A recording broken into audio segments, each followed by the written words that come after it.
자, 이번 이야기 태즈님께서 준비하셨습니다. 밝게 전화를 받는 바로 연결을 해보도록 할게요. 여보세요? 오늘은 좀 데시벨이 크네요. 예, 높네. 데시벨이. 오늘 낮잠을 자고 났더니 기분이 좋습니다. 안녕하세요. 예. 네, 반갑습니다. 동네 바보는 아닙니다. 예. 원래 태즈님이 이런 스타일이 아니셨는데 이게 원래 본 태즈님의 모습일까요? 부끄럽게도 맞습니다. 원래 본인의 모습으로 하는 게 가장 좋다고 배웠습니다. 네, 저희 부모님께서는 밖에 나가서 입을 열지 말라고 말씀하셔가지고, 예. 밖에서는 코로나가 지났지만 마스크 끼고 돌아다닙니다. 이런 느낌이잖아요. 태즈야, 너는 말만 좀 줄이면 너무나 멋진 아들이야. 이런 느낌으로. 예, 반은 먹고 들어간다고 말씀을 항상 하십니다. 근데 저는 그것도 다 하나의 매력이라고 생각을 합니다. 또 진중할 땐 진중하지 않습니까? 이야기 시작했을 때. 맞습니다. 네, 맞습니다. 네. 자, 그러면 오늘 태즈님의 섬뜩한 이야기 바로 출발을 해보도록 하겠습니다. 렛츠가! 기리십니다. 태즈예요.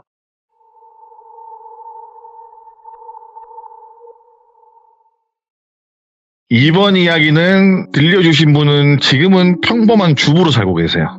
옛날에는 짧게 하셨지만은 연예인 코디도 하셨고, 패션 쪽으로 일도 짧게 하셨고, 동대문에서부터 시작해서 이것저것 많이 하시다가, 그쪽 업계가 질리기도 하고, 힘들어서 결혼도 하고, 애를 낳고, 지금은 배 나온 평범한 아주머니로 살고 계신데, 예. 친해요. 저보다 한도에 많은 누나의 이야기인데, 지금은 솔직히 동대문 가서 옷을 사는 사람들 별로 없지 않나 전 생각을 들어요. 작년에 제가 갔을 때만 하더라도 사람들이 많이 없더라고요. 근데 저희 또래만 하더라도 2000년대 초반 그때만 하더라도 동대문에서 옷 사러 많이 갔거든요. 두타, 밀리오레나 두타 막 하고, 거의 APM. 삥 뜯겼죠 사실. 이거 사라고 강배받고 맞아요. 무섭지. 아무튼 저랑 비슷한 나이대를 가지신 분들이면 추억일 수 있는 그때 그 시절 쇼핑몰에서 벌어진 이야기를 오늘 전달해 드리고자 합니다. 쇼핑몰 가보죠. 네네네. 그때 이 누나랑 친해진 것도 그때 제가 가끔 그런 데 앞에 영등포 타임스퀘어나 동대문 그쪽에 야외 무대가 있잖아요. 거기서 공연을 하던 시절에 친해졌어요. 그 누나하고. 친해지고 지금까지 연락하고 지내는데 그 누나한테 들었던 얘기를 하려고 하는데 편의상 누나의 이름은 돌순이라고 칭하고 이야기를 하겠습니다. 돌순이는 인서울 패션 전공학과를 나왔어요. 그만큼 패션에 대해서 관심도 애초에 많았고 대학을 졸업하면서부터 가죽 공방을 원래 맨 처음 하고 싶어 했대요. 가죽으로 지갑 만들고 이런 거 있잖아요. 그게 돈이 좀 많이 들었대요. 생각보다. 그래서 수중에 돈이 없다 보니까는 친구와 함께 동대문에서 농구를 하게 돼요.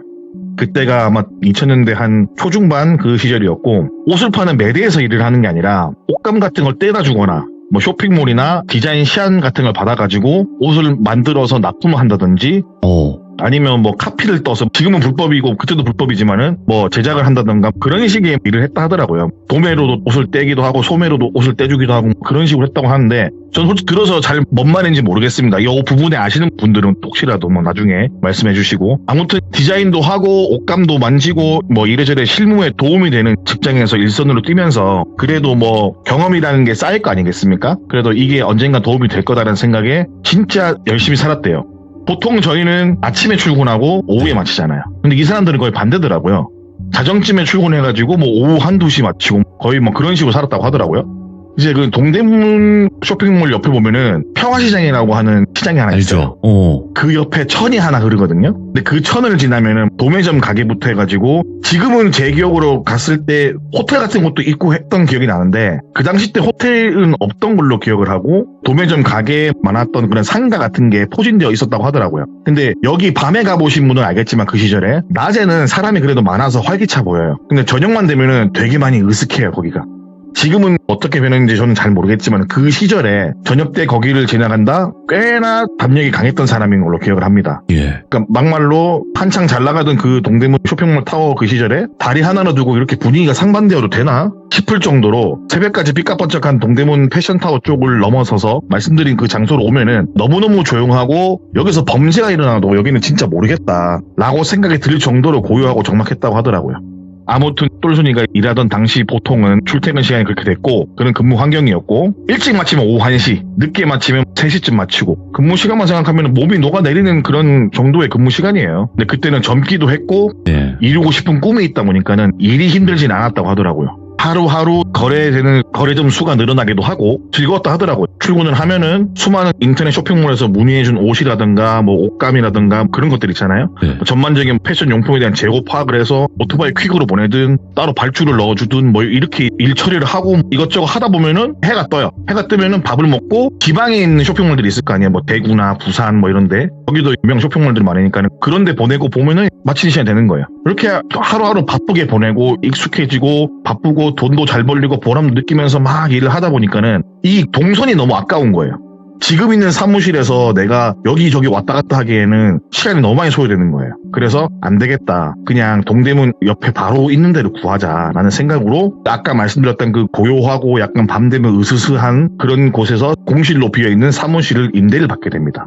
잘 나가는 물건들을 가까운 사무실에 받아서 이동을 하는 게 더 낫고 이러니까는 이왕이면 재고까지 생각해서 쟁여두고 보관하기도 편하게끔 그쪽 사무실로 옮기고 사무실 차리면서 일을 하니까는 보통 일을 하는 시간에 반 정도면은 하루가 끝나는 거예요. 그렇게 동선을 편하게 정리를 해버리니까는 절반 가까이 일이 줄어들었고 그러다 보니까 자신이 꿈꾸던 가죽 공방 관련된 일을 틈틈이 연마할 수 있는 시간도 생기고 반대로 도움을 하긴 친구는 의류 디자인을 하고 싶었는데 뭐 디자인도 하고 샘플도 뽑고 여러 군데 쇼핑몰에 납품도 하면서 나쁘지 않은 반응도 얻어내기도 하면서 장사가 좀 잘 되고 모든 게 다 잘 풀렸다고 하더라고요. 그리고 여기 사무실 구조를 말씀드리자면은 들어오는 문에서 왼쪽은 화장실 겸 샤워 시설에 있는 아주 작은 공간이 있었는데 옛날에 제가 그 사진을 본 적이 있어요. 근데 야 여기서는 나는 볼일도 샤워도 하고 싶지 않다라는 생각이 들 정도로 되게 음습하고 뭔가 날 것 그대로인 것 같은 그런 화장실이에요. 그럼 약간 좀 그냥 기분이 좀 그래서 보면서 야 이거는 여기서 씻을 바에 그냥 밖에 나가서 비 온다 씻지 막 약간 이런 생각이 들 정도로 그런 공간이었는데 아무튼 그런 공간이 있고 이제 출입문 정면에서 바라보면 사무실인데 창문이 없어요. 그리고 환기를 시키려면은 위에 이제 환풍기를 통해서만 가능했고 뭐 벽에 벽지 같은 건 없고 그냥 페인트 칠된 시멘트 벽 같은 거 있잖아요. 그냥 사무실 공간. 근데 공간은 꽤 넓어서 물건을 쌓아두기 좋을 만큼 넓었는데 물건을 쌓아둔 건 넘어서 작업용 책상 그리고 그 책상 앞에 컴퓨터가 놓아져 있고 그 구석에 조그만하게 라꾸라꾸 침대가 있었어요. 일정상 집에 왔다 갔다 귀찮거나 바쁜 날에는 잠을 잘 수 있도록 라꾸라꾸 침대 주변에 파티션 같은 걸 쳐놔가지고 그래도 좀 아늑한 공간으로 만들어 두었다고 하더라고요. 가끔 여기서 서로 같이 자기도 하고 바쁜 날은 돌아가면서 쪽잠도 자고 아득바득 이름 물고 돈을 많이 벌었다고 합니다. 주변에서도 이제 일 처리가 깔끔하고 성실하다고 이제 뭐 소문이 나니까는 일감이 점점 늘어나는 거예요. 그리고 지방 쪽에 들어가는 모든 옷들은 거의 이분들을 거치지 않고는 들어간다고 말할 수 없을 정도로 진짜 잘 됐다고 하더라고요. 그래서 제가 그때 얼마나 벌었냐라고 물어봤죠. 근데 우스갯소리로 하는 말이 한 달에 몇 천만 원은 그냥 우습게 들어왔대요.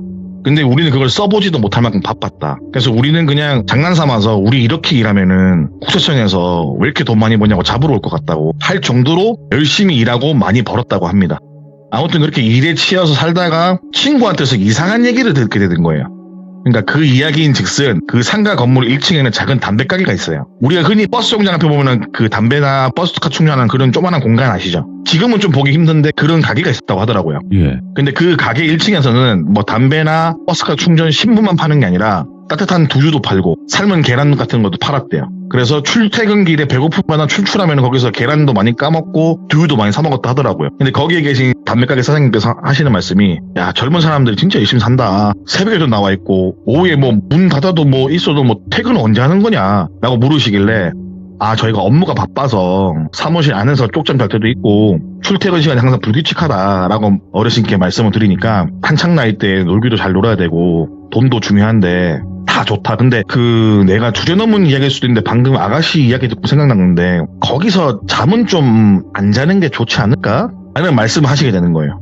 순간 와 왜 잠은 여기서 자면 안 되나요? 혹시 뭐 계약적으로 이게 뭐 문제가 되는 부분인가 라고 물어보니 아니 뭐 그런 건 아니고 여기 워낙 새벽에 어두컴컴하고 여기서 뭐 새벽에 집에 가겠다고 나와도 밝은 데까지 걸어가는데 한참 걸리는데 조금 일찍 마치고 그냥 아가씨도 위험할까봐 뭐 그냥 높아심이 하는 말이다 이렇게 말을 뭉뚱그려서 넘기더래요. 그래서 뱀으로 봤을 때 그 느낌이 어르신이 살짝 움찔하면서 말을 돌리는 그런 느낌이 뭔가 쎄하더래요. 그래서 그걸 듣고 올라온 돌순이 친구는 말을 해주는 거예요. 그래서 아저씨가 이러이러한 얘기를 하더라. 근데 그때가 워낙 바쁠 때예요.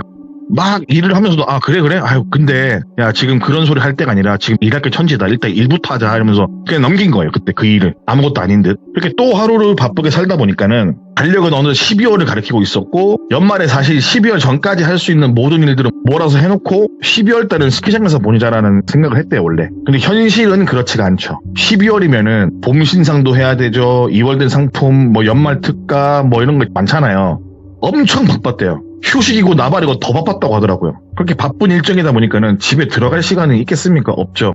눈 뜨면 일해야 하고 밥이 콧구멍으로 들어가는지 목구멍으로 들어가는지 모를 정도로 먹을 만큼 밥도 빨리 먹고 일도 빨리 하고 엄청 바빴대요. 근데 그쯤에 그 바쁜 시간이 조금 지났을 쯤에 건물의 주인이 바뀌었다는 소리가 들리는 거예요.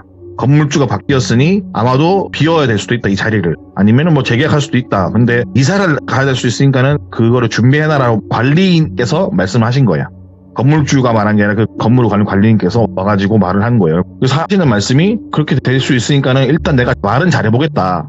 아가씨도 열심히 일하고 여기서 뭐 왔다 갔다 하기 편하니까는 내가 건물주한테 잘 말해놓을 테니까는 혹시 모르니 이사 준비는 해라 라고 했지만은 다행스럽게도 이사하는 상황은 벌어지지 않았고 대신에 건물주가 여기 건물이 너무 노후화돼 있으니까는 안에 좀 리모델링 좀 하고 싶다 라고 해서 일주일 동안만 사무실을 비워달라는 연락을 받은 거예요.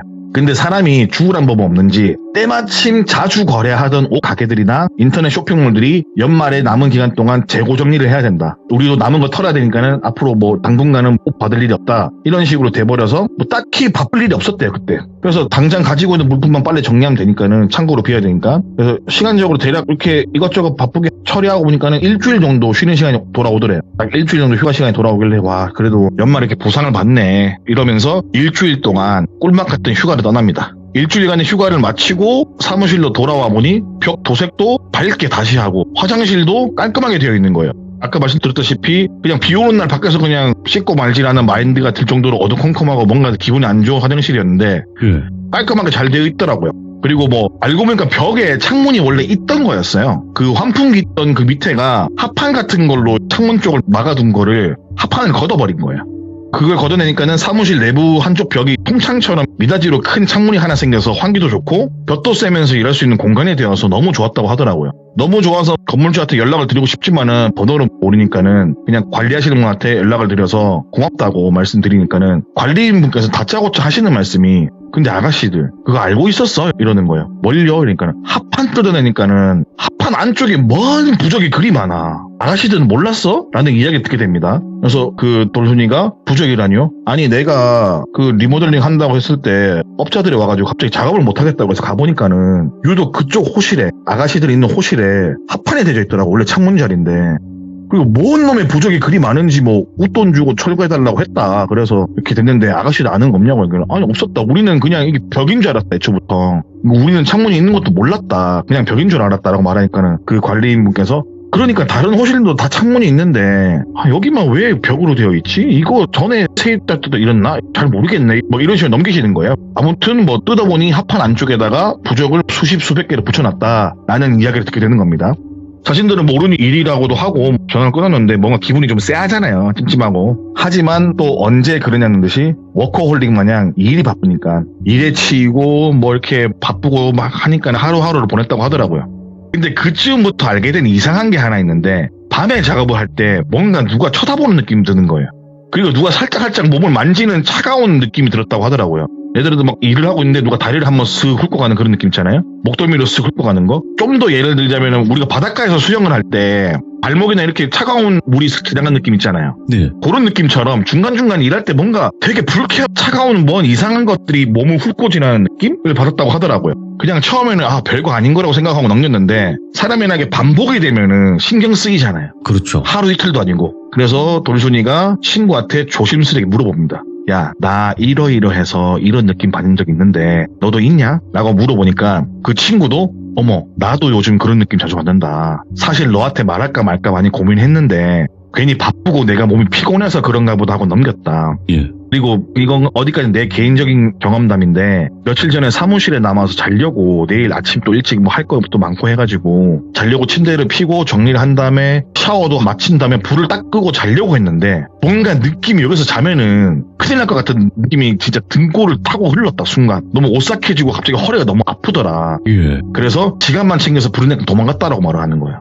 택시 타고 집에 갔다고. 근데 그 말을 들은 돌순이는 미신 같은 걸 크게 믿지도 않고 귀신을 크게 믿지도 않고 그래서 안 믿지도 않는 상태인데 괜시리 느낌이 불안해가지고 그러면 우리 뭔가 좀 이상한 것 같으니까는 당분간은 우리 급한 것들만 처리하고 너무 늦게까지는 작업을 하지 말자. 뭔가 느낌이 세하니까는 원래 시간이 예를 들어서 밤 10시에 뭐 출근해서 오후 1시에 집에 가는 게 일정이었다면은 무조건 밤 9시 전에는 집에 가고 다음날 점심때쯤 출근을 하되 급한 일이 있거나 뭐 무언가 물건을 가져다 주고 해야 될 일이 있으면은 최대한 미리 전달해주고 오고 아니면 점심 중으로 일 처리를 하는 방식으로 변화를 시켰대요.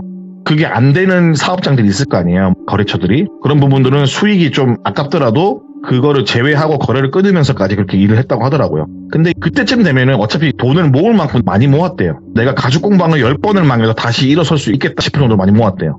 그리고 이제 슬슬 이거 평생 할 생각이 아니었기 때문에 자기네들이 일궈 놓은 이런 거를 팔려고 했대요. 주변 사람들이나 뭐 모르는 사람이나 하고 싶은 사람이 있으면 팔려고 했대요. 그 시기쯤에서. 그래서 뭐 딱히 꿀리는 게 없으니까는 그런 식으로 이렇게 일 처리를 했는데 이렇게 일 처리를 하면서도 돈은 벌리고 잘 되고 바쁘기는 여전히 바쁘면서 지내는 와중에 그 가게를 처분하기 위해서 가게를 내놨어요. 인수 조건도 자신들이 가지고 있던 거래업체 다 넘겨주는 조건으로 목돈을 만들어서 거기를 벗어났다고 하더라고요. 이렇게 인수인계하고 일 처리하고 뭐 새로운 사람한테 알려주고 노하우도 뭐 전수해주고 마지막으로 뭐 주변 상가나 그래도 뭐 친하게 지냈던 다른 호실들 방문해서 인사하고 음료수 같은 거 나눠드리고 그 거래했던 곳에 가서 마지막 인사를 드리려고 내려와서 가끔 가던 작은 그 담배가게 그 아저씨한테 인사를 갔어요. 이래저래 인사를 주고받고 하는 와중에 구멍가게 아저씨가 말씀하신 게 뭐냐면은 그 아가씨들 내가 이제서야 하는 이야기인데 한번 들어볼래? 이러는 거야. 무슨 이야기이신데요? 라고 물어보니까는 그냥 내 말이 나이 많은 노인네가 생각이 많아서 하는 실없는 소리라고 생각해도 좋으니까는 듣고 한 귀로 흘려라 라면서 이야기를 해주는 거야. 사실 아가씨들이 장사하던 2층은 그쪽 호실은 옛날에 뭐 어떤 도사인가 와가지고 2층에 손님을 받거나 혹은 자신 혼자 틀어박혀서 수련했던 곳이래요. 거기서 뭐 사이비 종교를 만든 건지 아니면 원래 있던 걸 가져온 건지 그건 난 모르겠는데 경기도 어디에 큰 기도원이 있다면서 거기로 신도들인지 뭐 아니면 손님인지 호구인지 데려가서 치료하는데 수백만 원 뜯어내고 그러다가 사기죄로 지명수배도 나고 한 놈이 있는데 여튼 그러다가 이 놈이 미친 건지 뭔지 모르겠는데 구원을 받기 위해서 준비가 다 됐으니까는 먼저 가서 기다릴 테니까는 남은 신도들인지 손님인지 모르는 사람들한테 따라오라면서 그 호실 2층에서 혼자 죽었다고 하더라고요.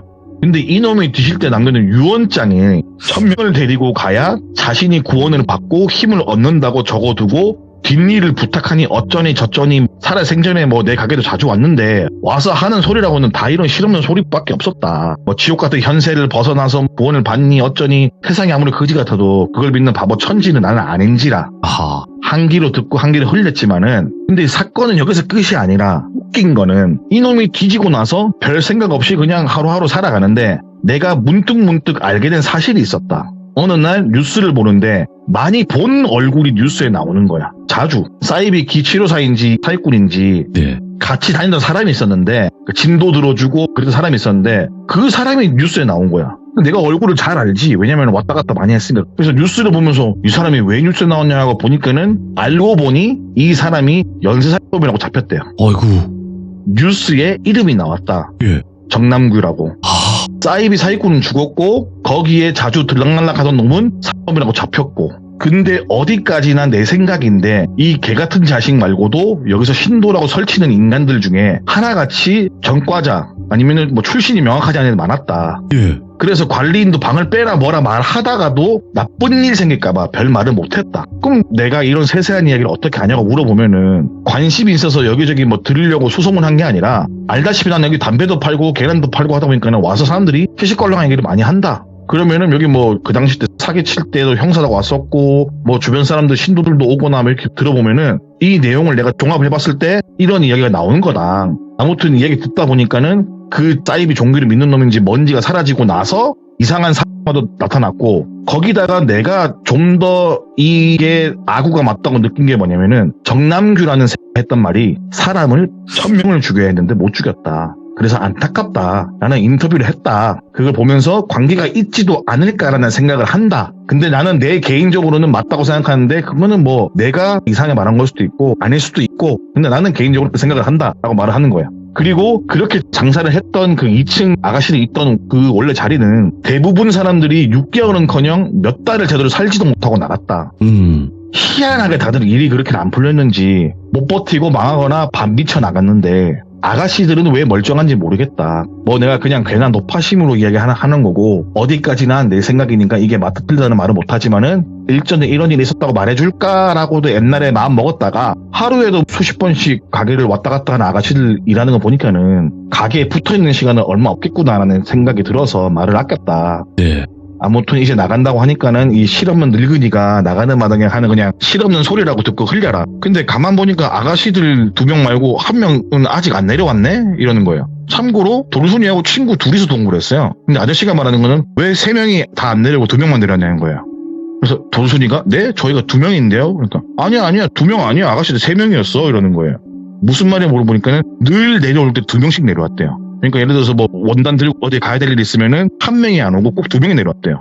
아가씨들이 혼자서 다니는 거 본 적이 없다. 늘 2명에서 왔다 갔다 했고 이 아가씨네 기억나고 그리고 아가씨 1명 더 있지 않냐.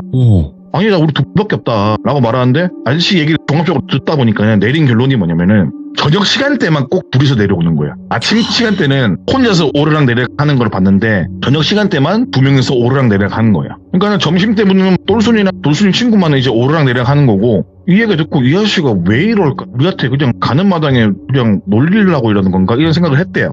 그래서 일단 이야기를 마무리 짓고 너무 찝찝하잖아요. 그래서 거래처에 인사를 하러 간다 그랬잖아요 아까. 그래서 거래처에 가서 이런 이야기를 했대요. 저희가 혹시 여기 거래하러 갈 때 몇 명 왔냐고 밤에 올 때니까 가끔씩 2명씩 왔다고. 근데 항상 새벽에 우리 쪽에 볼일을 보러 오면은 뭐 뒤에 어떤 여자도 가끔 왔다. 우리도 바쁘고 물건만 놓고 가니까는 그냥 같이 일하는 사람인가 보다 하고 어차피 물건만 전해주고 가기 바쁘니까는 뭐 이런저런 이야기를 할 시간이 없어서 묻지는 못했는데 왜 무슨 일이 있냐고. 아니라고. 또 다른 가게에 가서 물어봤대요. 마찬가지로 밤에는 항상 둘이서 왔대요. 근데 그쪽 그 거래 사장님 좀 많이 친했대요. 그래서 인상 차이가 기억나냐니까는 보자. 야 근데 희한하다. 왜요? 그러니까 얼굴도 기억 안 나고 머리가 길었는지 짧았는지도 기억 안 나고 옷을 뭐 입었는지 기억도 안 나고 여자가 맞는지도 기억이 안 나고 희한하네. 여자라고는 말을 했는데 이 사람의 키가 얼마인지 이런 게 아무것도 기억이 안 나네. 왜? 무슨 일이야? 라고 하는 거예요. 그리고 그 여자는 누군지 그리고 전에 있던 사이비 사기꾼인지는 뭔지 궁금하잖아요. 알아보고 싶잖아요. 근데 어차피 떠나는데 그게 뭐가 중요한가 싶어가지고 솔직히 담배가게 어르신 이야기는 어르신 이야기 짜증게 하고 뭐 그냥 어르신의 망상으로 넘길 수 있지만은 귀신이 딱히 피해준 게 없으니까는 따라오겠나라는 생각에 아무렇지도 않게 잊고 살았대요. 물론 겪은 이야기를 지금 들어온 사람한테 말을 했대요. 우리가 있던 호실이 이러는데 그래도 괜찮겠냐니까 그분은 나는 귀신 안 믿는다. 나를 장사할 테니까 신경 쓰지 말아라고 했고 딱히 별일은 없었다고 하더라고요. 그렇게 모든 걸 다 잊고 아무렇지도 않게 살다가 시간이 흘러서 결혼을 앞두고 처음으로 용하다는 무당집에 점을 보러 갔다고 하더라고요. 결혼 전에 점 보고 궁합이니 뭐 이런 거 보잖아요. 가벼운 마음으로 갔는데 무당이 말씀하시기를 이제 곧 남편 사주 뭐 이런 거 보잖아요. 궁합을 봐주는데 돌순이 뒤쪽을 자꾸만 보더래요. 힐끔힐끔. 그래서 뒤에 뭐가 있나? 라고 생각하고 있는데 막 입 움찔움찔하면서 뭔가 말하고 싶은데 말 안 하는 그런 거 있잖아요. 그런 식으로 무당이 계속 있으면서 시선은 등 뒤에 고정한 채로 점을 딱 치고 있는데 점을 치면서 막 말하고 있다가 무당이 갑자기 인상을 심하게 찡그리면서 돌순이 등 뒤에 대고 이놈 하고 고함을 치더래요. 돌순이 깜짝 놀라서 무당을 쳐다보니까는 무당이 화를 있는 대로 내면서 일단 돌순 씨 뭐 그쪽에 상관없고 보니까 다 궁합도 좋고 다 좋은데 돌순 씨 그 등 뒤에는 아주 고약한 게 있네. 근데 뭐 곧 떨어져 나갈 것 같아서 내가 말을 안 하려고 했는데 이놈하고 참 오래 있었나 봐. 둔해서 모르는 건지 아니면 붙어있는 게 조용해서 안 듣긴 건지 모르겠는데 모르고 사는 게 약이라고 곧 떨어질 놈 같아서 내가 굳이 말을 안 해줄까 하는데 자꾸 난 말하는데 거꾸로 외고 자빠졌네 이러는 거예요. 그러니까는 무당 말은 예를 들어서 네 남편 될 사람 사주가 아주 좋네. 둘이 잘 어울린다 라는 말을 했다고 치면 갑자기 등 뒤에 있는 이상한 존재가 다리 누러 잘 이둘 내조주와 가주사 남사될 이편남 뭐 이런 식으로 장난쳤다는 거예요.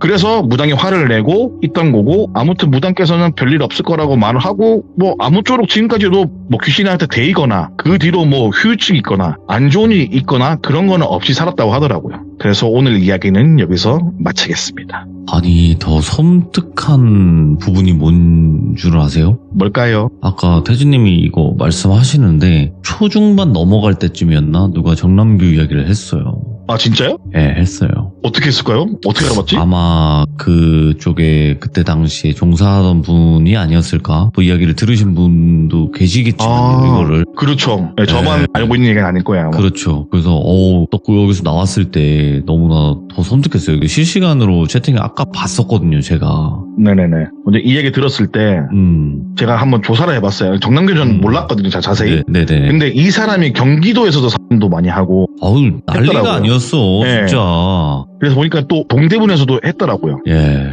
보면서 충분히 그럴 수 있겠다는 생각이 좀 약간 드는 이야기였고. 그렇죠. 예. 사람이 아니죠. 예. 네, 맞습니다. 오늘 태진님의 이야기, 본인만의 이야기가 아니라 또 아시는 분들이 이렇게 조금씩 써주시는 거 보니까 채팅창에 이제 그때 소매상가 다 뒤집어졌었다. 사장님 내신 물건도 받으러 오던 직원분이셨는데 하면서 그렇군요. 다 뒤집어진 또 이야기였고, 그리고 또 이게 팩트 체크 된 거 아니겠습니까? 좋은 거죠 뭐. 네, 인생은 팩트의 연속입니다. 알겠습니다. 그러면 이제 다음에 네. 또 다시 뵙도록 하겠습니다. 감사합니다. 네, 안녕히 계세요. 안녕히 계세요.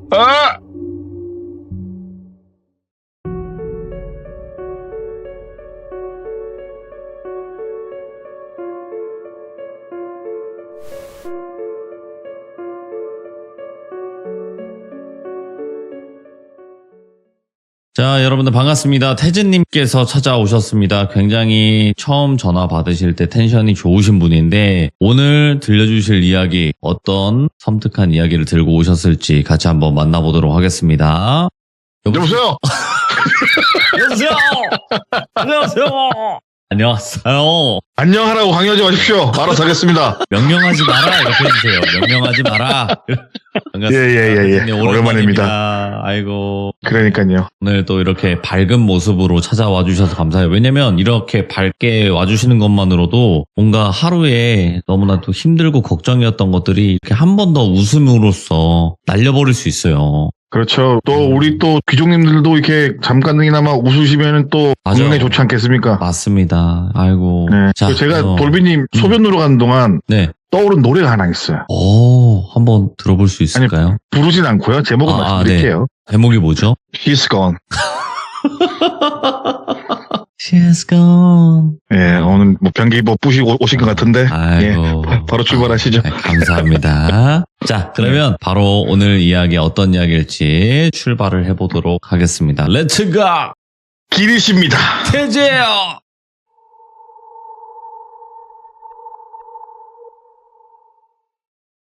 이번 이야기는 전에 말씀드렸던 삽살개 이야기 기억하십니까? 알죠, 예. 그 교포 출신의 한국에서 가수 활동도 하셨고 뭐 인기도 시들고 해서 접고 미국으로 가셨던 분 이야기를 오늘 이어서 할 예정인데, 요 근래 겨우겨우 연락이 닿아서 정리하고 재정비해서 오늘 다시 이야기를 전달해 드릴 수 있게 되었습니다.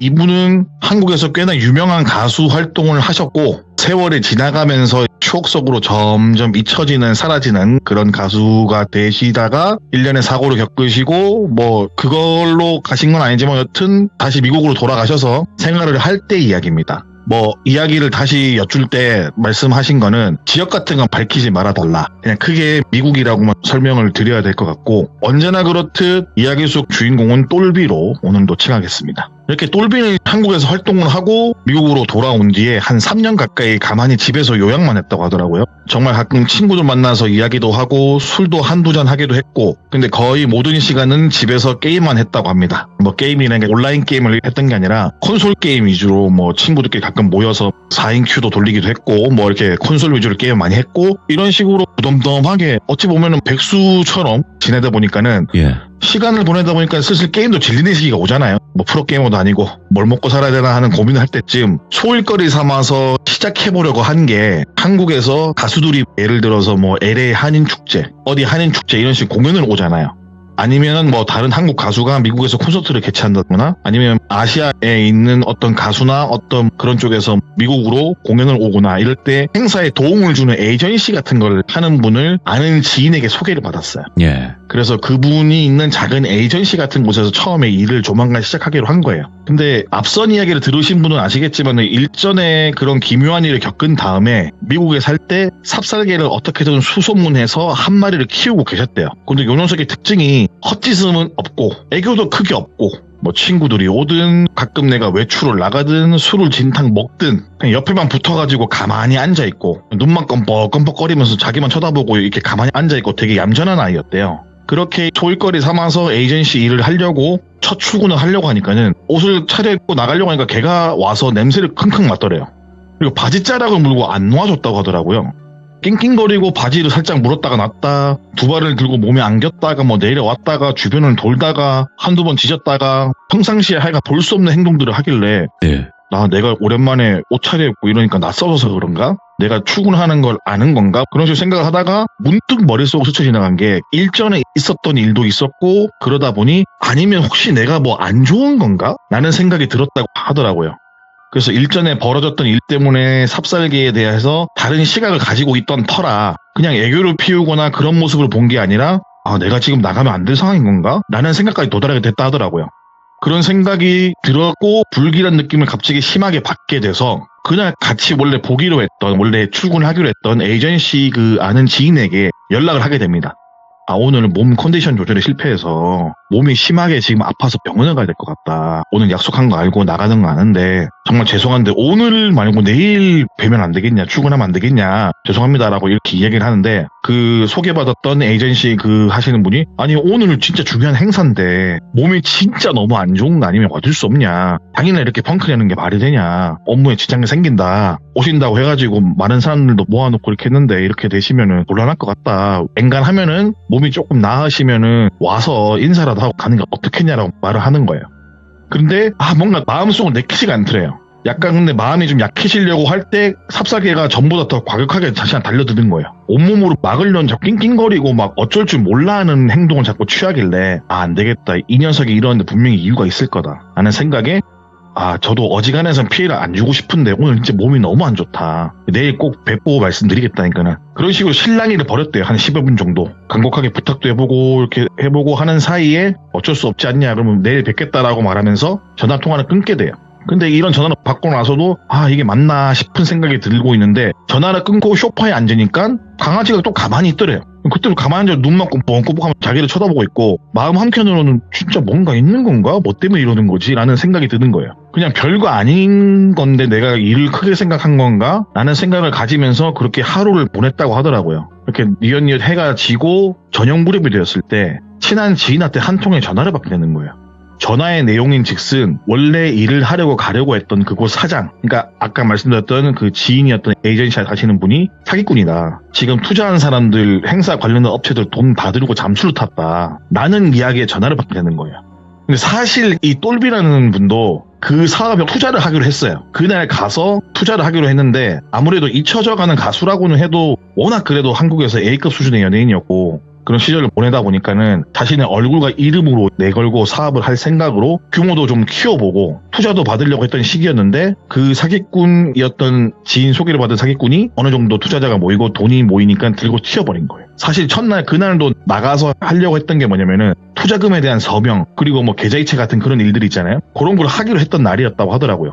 그렇게 친한 지인이 전화 받고 사기꾼이었다는 말을 듣고 그 전화를 받고 나니까 멍하게 서 있었다고 하더라고요. 그리고 삽살개를 한번 딱 쳐다보고, 근데 그 삽살이를 쳐다볼 때 삽살개가 어떻게 했냐면은 나 잘했지, 나 대견하지 라는 표정으로 마치 해맑게 웃으면서 자신을 향해서 일어나서 꼬리를 흔들고 있더래요. 그 모습이 뭔가 대견하기도 하고 진짜로 이 녀석이 크게 사기당한 걸 막아준 건가? 라는 생각을 가지게 되어서 머리를 연신 쓰다듬어 주고 그래도 뭔가 기특한 마음에 간식도 주면서 크게 사기를 당할 뻔했던 자신을 보여줬던 그런 이야기가 하나 있고요. 아무튼 이런 일이 벌어지고 한두 해가 더 지나가고 할리우드나 개인적으로 뭐 더미를 제작하는 업체에서 일을 하게 됐다고 하더라고요. 그 더미라는 거를 모르시는 분들이 계실까 봐 설명을 드리자면은 쉽게 말해서 사람 모양으로 된 인형들을 만드는 거예요. 영화에서 스턴트맨이나 대역을 쓸 수 없을 때 그런 더미 같은 인형을 제작해가지고 사람처럼 세워놓는 건데 네. 뭐 투자를 한다거나 그런 건 아니고 단순히 일을 하기 위해서 거기에 취업을 했었고 더미 업체에서 일을 하면서 쌓은 노하우로 자신이 직접 그런 사업을 해볼 생각도 있었어요. 네. 그 당시 때 그분 말씀과 생각으로는 앞으로는 이런 특수 문장이나 특수 업체들이 호황을 맞을 거라고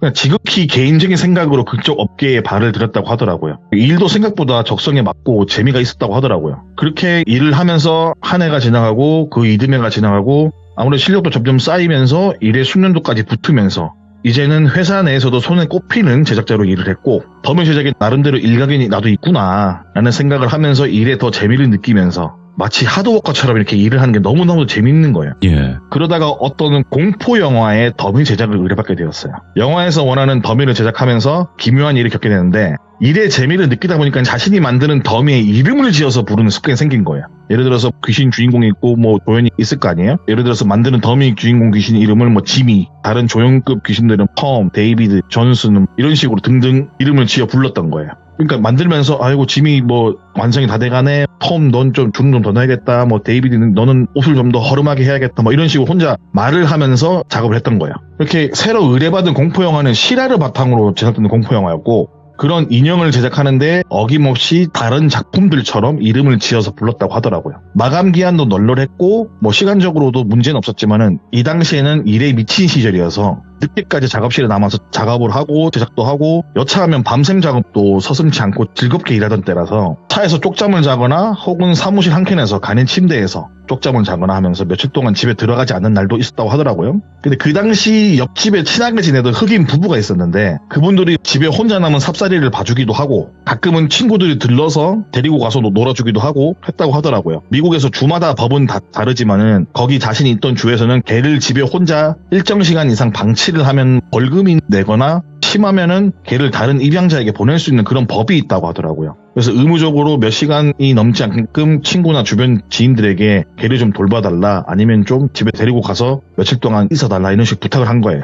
그렇게 기타 등등 개를 맡기면서 작업에 몰두하면서 살았다고 하더라고요. 작업이 거의 완성이 되어가던 어느 날에 예.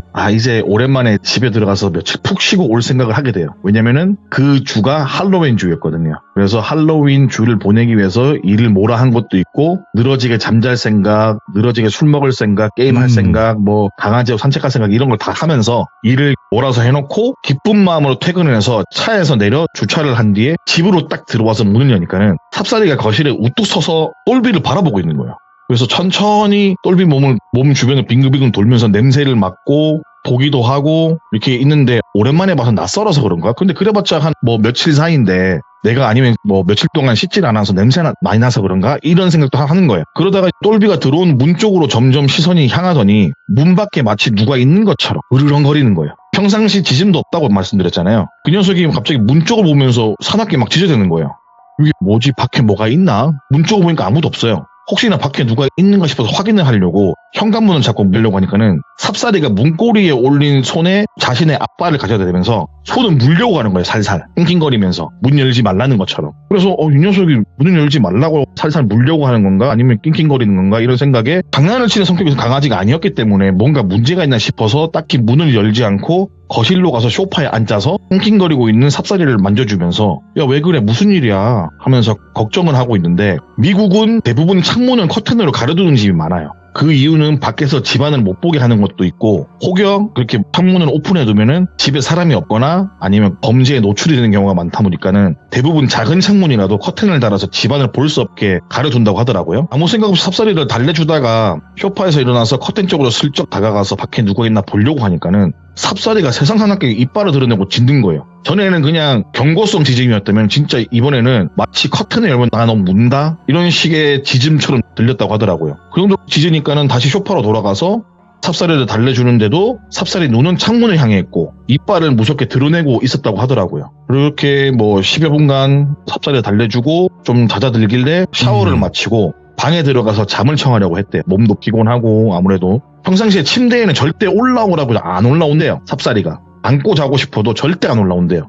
끄집고 올라와도 다시 내려간대요. 근데 그날만큼 기를 쓰고 올라와서 같이 자려고 하더래요. 그래서 며칠 떨어져 있다 보니 내가 보고 싶어서 그런가? 라는 생각에 삽살이를 올려서 껴안은 다음에 팔베개를 해주고 그렇게 잠을 청하려고 하는데 팔베개를 잠시 베다가 갑자기 일어나서 똘비가 누워있는 등 뒤로 슬며시 가더래요. 똘비 등 뒤에 창문이 있었는데 그 등 뒤에 가서 우뚝 서서 뒤쪽에 창문 쪽만 계속 바라보고 있더라는 거예요. 예. 뭔가 밖에 이상한 게 있나? 왜 자꾸 밖을 바라보면서 이렇게 있지? 라는 생각을 했고 이 녀석이 이 정도까지 할 정도면 보통 일이 아닐 수도 있겠다라는 생각에 녀석을 달래듯이 다시 등을 반대편으로 돌려서 삽사리를 만지작만지작거리면서 피곤함을 이기지 못하고 잠에 들었다고 하더라고요. 예. 얼마쯤 잠을 잤는지 모르지만은 짙은 어둠에 깔린 상태에서 목이 말라서 잠시 눈을 떴을 때 삽사리는 창문 밖을 계속 보고 있더래요.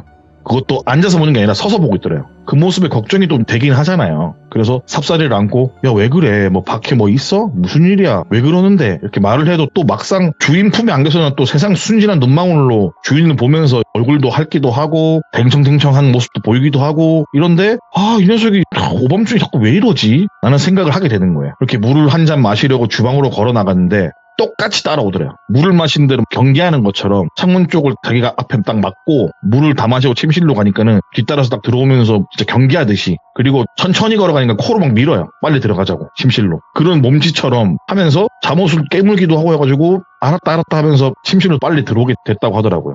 그래서 잠들기 전에 느낀 게 이거 분명히 뭔가 있다. 이 녀석이 이 정도로 할 거면 뭔가 있다. 근데 그게 뭔지 모르잖아요. 모르니까 내가 일단 딴 생각하지 말고 말이라도 잘 들어야겠다. 여기서 내가 뭐 궁금해해서 뭐 창문을 열거나 그래서 싫어하는 행동을 하지 말고 일단은 이놈이 시키는 대로 해야겠다 싶은 마음에 얼른 침실로 들어가서 다시 눈을 붙였고 다음날 아침이 밝았어요. 아침이 밝은 다음에 따스한 햇살을 보고 싶어서 거실 쪽에 있는 커튼에 젖히 커피 한잔을 하는데 어제와는 다른 텐션으로 날이 밝으니까는 옆에 앉아서 커피 마시는 똘비만 멀뚱멀뚱 쳐다보고 있는 거예요. 세상 무해한 눈빛으로. 그 모습이 너무 귀엽고 이뻐서 뽀뽀도 해주고 뭐 털 손질도 해주면서 이렇게 하루를 시간을 보내고 있는데 그날 저녁에 요 며칠 강아지를 맡겼던 친구들이 저녁에 놀러 온 거예요. 저녁 식사도 하고 맥주 한잔도 하고 같이 뭐 TV도 보고 이렇게 시간을 보내고 있는데 모여서 하는 얘기라고 해봤자 뭐 이런저런 사는 이야기 주고받는 거잖아요. 그런 이야기를 하던 중에 친구 녀석이 말하기를 야 근데 너희 집에는 너에 대한 충성도 같은 게 엄청난 것 같다 라는 이야기를 듣게 되는 거예요. 그래갖고 실제 삽살개가 충성심이 세고 용맹하잖아요. 가족들한테는 잘하는데 가족 이외의 구성원에게는 좀 까칠한 면도 있다라는 말까지 똘비가 친구들에게 하게 된 거예요.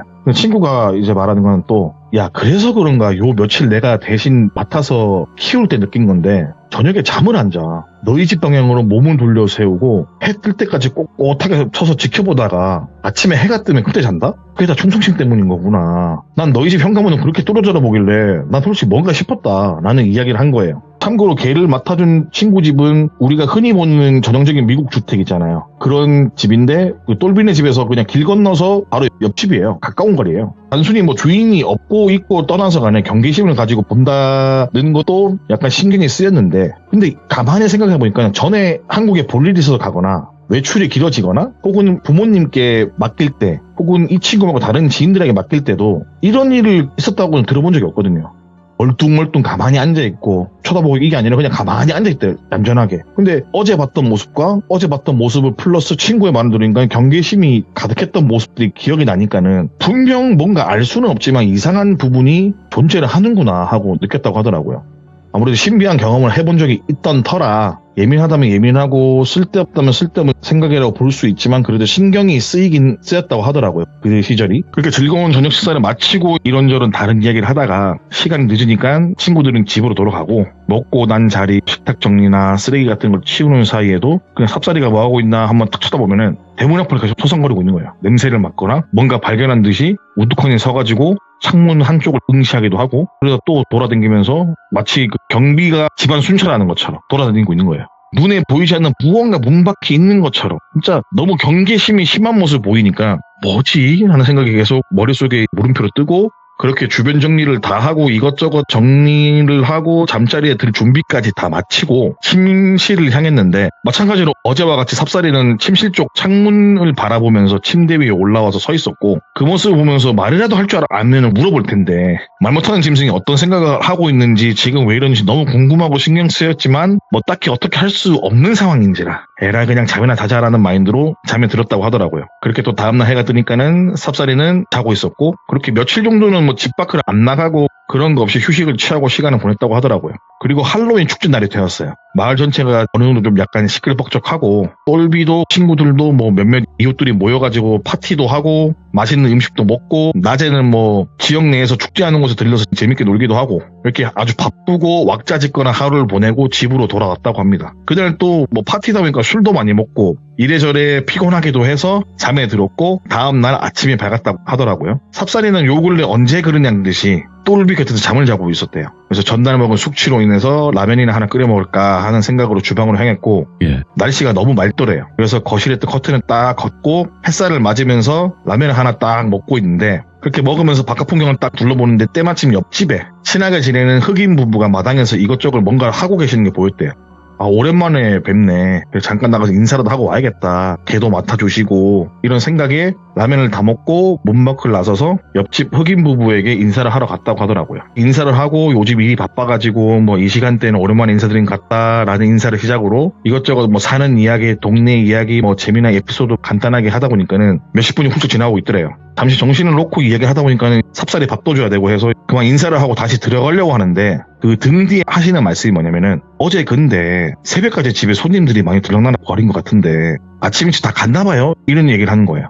그 순간 똘비가 귀를 의심해요. 새벽까지 손님들이 많이 있었다고요? 네? 라는 말을 하니까는 아니 어제 새벽에 내가 잠시 잠을 깨서 화장실에 갔다가 창문 밖을 바라보는데 똘비씨 집 앞에 할로윈 복장을 한 사람들이 네. 그 대문 앞에 줄지어 서 있더라. 안에 불은 꺼져 있는 것 같았는데 다들 뭐 줄을 서서 들어가기 기다리는 건지 뭔가 재밌는 놀이를 하는 건지 생각을 했다라는 이야기를 듣게 되는 거예요. 그 말을 들은 똘비는 그럴 리가 없다. 나는 어제 이렇게 놀고 이 시간대에 들어와서 바로 잠을 잤다. 누구 초대한 적이 없다. 저녁에 새벽에. 혹시 잘못 보신 거 아니냐라고 말하니까 아니다. 나는 그 광경을 보고 젊어서 그런지 새벽 늦게까지 노는구나. 좋을 때다라는 생각에 네. 때마침 우리 남편도 자다가 잠시 일어나서 같이 봤다 라고 말을 했고 옆에 있던 남편분도 맞다 나도 봤다. 한 5명 정도 분장을 기가 막히게 하고 서 있더라 라는 이야기를 듣게 되는 거예요.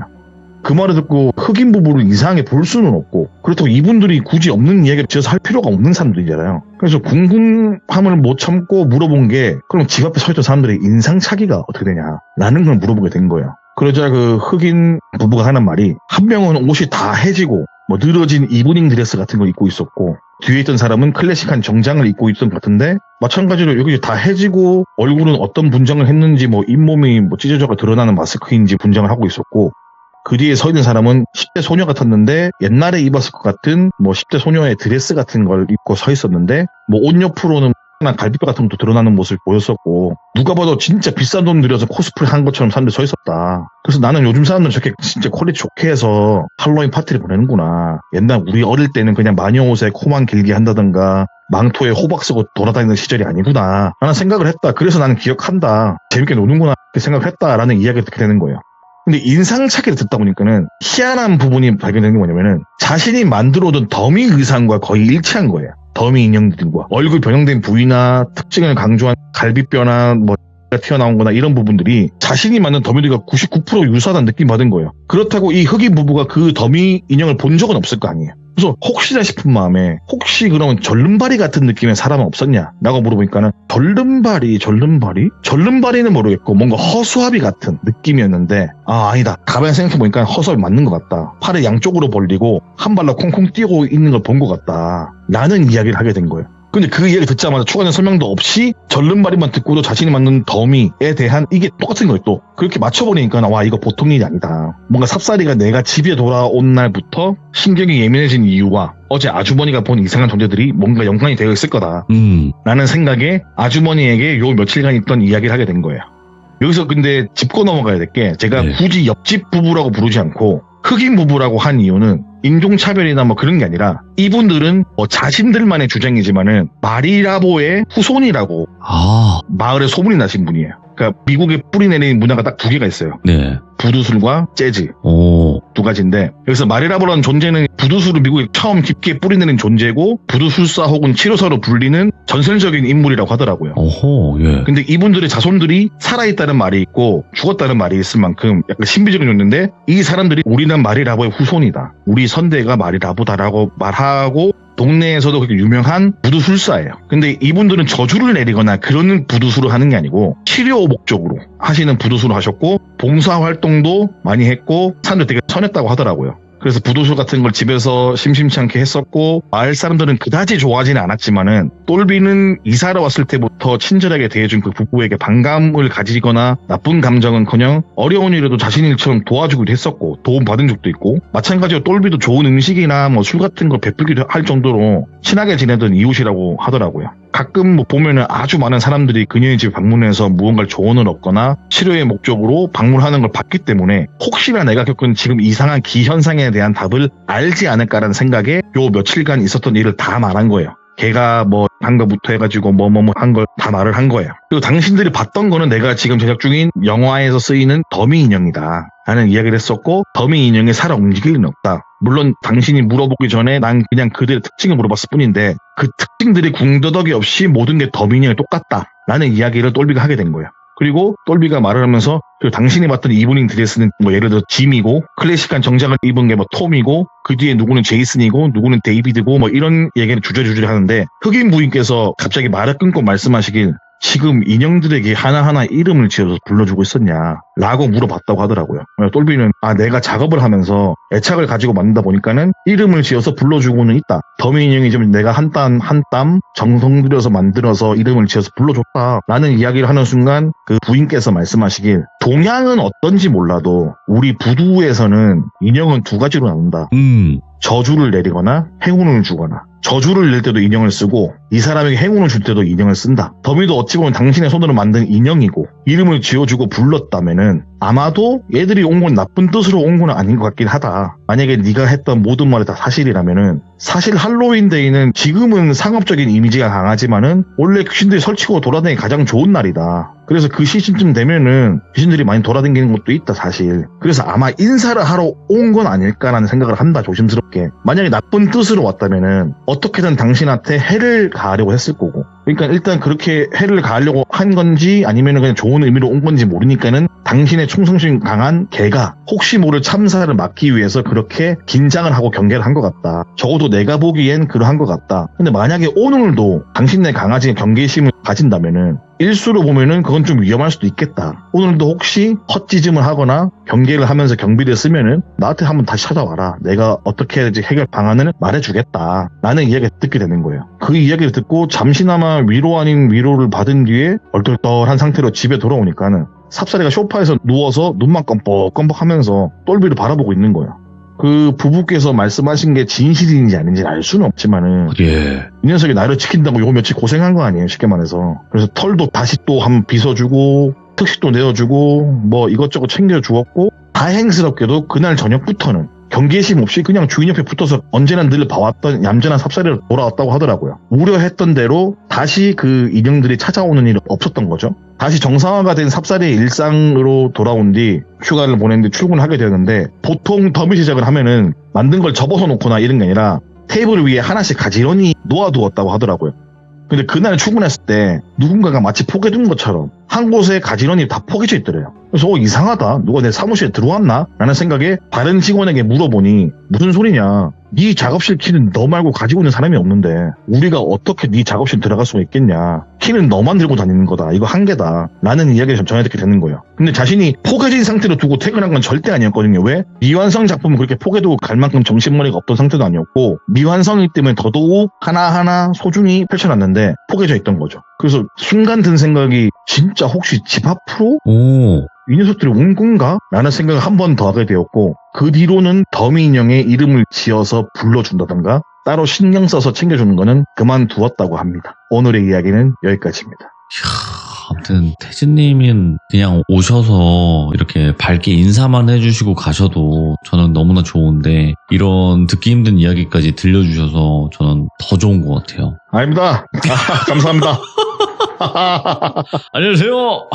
예, 수고하셨습니다. 예. 오늘 진짜 너무너무 고생 많으셨습니다. 이게 쉬운 게 아니에요. 진짜 참여한다는 게 정말 쉬운 것도 아니고 준비도 하셔야 될 텐데 그 바쁘신 시간 쪼개가면서 이야기 들려주셔서 다시 한번 너무너무 감사드립니다. 고맙습니다. 아닙니다. 감사합니다. 또 다음 주에 또 뵙겠습니다. 네, 감사합니다. 예, 충성! 네. 예. 태진님의 이야기에는 이런 기묘하면서 신묘한 이야기들이 많거든요. 정말 무서운 이야기도 있지만, 그래서 여러분들 돌비 태지라고 검색하시면 정말 또 수많은 이야기들이 나와요. 꼭 들어보시는 걸 추천드립니다. 감사합니다.